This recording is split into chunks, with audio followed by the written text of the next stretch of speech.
Gaur, goizeko 8:30 aldera, Rafa Diez Usabiaga presoa aske gelditu da. Santoñako Helduesoko espetxeko ingurua aldarriz bete da, guztira 200 pertsonarekin.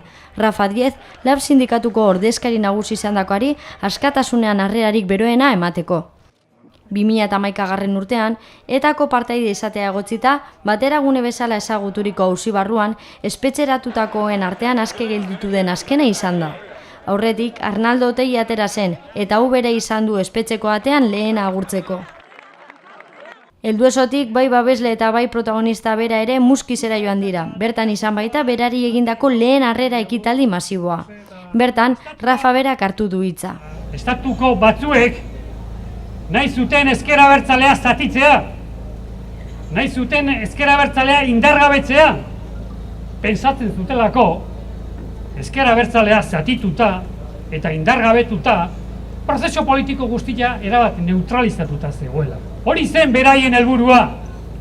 Horregatik espetxeratu gintuzten. Era berean, Euskal Herrian hemendik aurrera eman beharreko pausuak indarrak batzetik abiatzen direla adierazi du.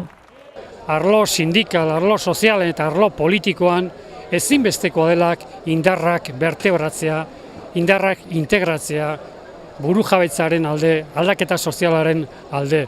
Ni uste dute filosofi eta kultur politiko berriak sortu behar dugula une honetan nahiko sakabanaturik dauden indarrak integratzeko, bertebratzeko eta prozesu politikoa behar den bezala sustatzeko.